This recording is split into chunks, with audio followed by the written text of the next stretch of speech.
का जब भी वक्त आता है तो खास करके अरविंद केजरीवाल जी ऐसी बातों को बोल जाते हैं जो खास करके वो जो वर्चुअल बातें कहते हैं, जो वर्चुअल झूठ को जो सच समझ लेते हैं, उस पे अगर मैं सवाल करूं तो मैं यही बताऊंगा कि ये गोवा गए थे।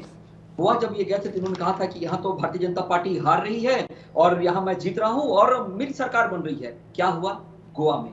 पौंडीचेरी के राज्यपाल के बारे में उन्होंने क्या कहा था कि ये दिल्ली के एलजी बनने वाले हैं। क्या हुआ? अंजाम उल्टा हो गया। और खास करके मैं आपको एक चीज और बता दूं, जब मनीष सिसोदिया की भी अगर मैं बात कर लूं, मनीष सिसोदिया की बात कर लूं और गुजरात में गुजरात मॉडल की भी अगर मैं बात कर लूं और खास करके जो अभी कुछ दिन पहले एक वीडियो वायरल हुआ था जिसमें वो कैसे ऑटो वाले के यहाँ गए थे और कहा, और ऑटो वाले ने भी इस बात का खंडन कर दिया कि मुझे कहा गया था ऑटो यूनियन की तरफ से कि अपने घर पे अरविंद केजरीवाल को बुलाओ, खाना खिलाओ और उनके सम्मान करो। तो जो झूठ बोलने की जो कला है खास करके ये कुट-कुट कर भरी गई है और खास करके आरोप लगाना। आप देखो, मैं आपको बता दूं, जब कोरोना का जब समय चल रहा था तो उस समय ऑक्सीजन के लिए खुद अरविंद केजरीवाल जी कहते थे कि 700 मैट्रिक टन चाहिए।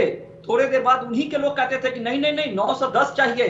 तो जब आपस में ही ये समन्वय नहीं बैठा पाते थे और यही नहीं, जब केंद्र सरकार द्वारा मदद मुहैया कराने के बाद भी इनकी सच और झूठ का पर्दाफाश होता था, तो इससे ये समझ में आता है कि वो कितने गंभीर हैं।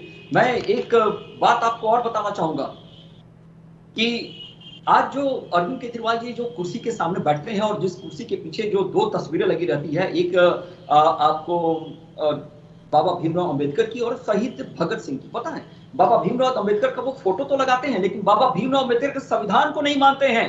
क्यों?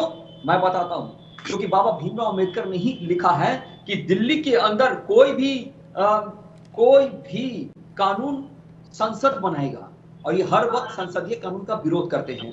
और शहीद भगत सिंह को इसलिए लगाते हैं क्योंकि उनको शहीद आजम कहा जाता है, इसलिए उनका वो सम्मान करते हैं।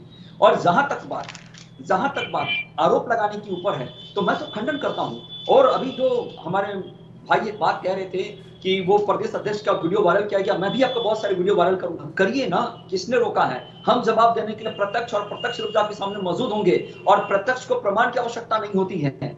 जिस प्रकार से उन्होंने जिस शब्द का इस्तेमाल किया है, जिसमें उन्होंने नीच कहा है और सी से सी बनाने की बात की है, तो कोर्ट से कोर्ट में जो बात करते हैं पूरा देश जानता है, पूरे लोग समझते हैं चीजों को कि उनका इशारा कहां था। यही चीज कांग्रेस की और जो विचारधारा है वो बिल्कुल शून्य हो चुकी है। उनको यही समझ में नहीं आता है कि जनता के बीच में जनता के हित को लेकर जाना है या जनता के बीच में उच्च ओसी मानसिकता की शब्दों का चयन कर जाना है।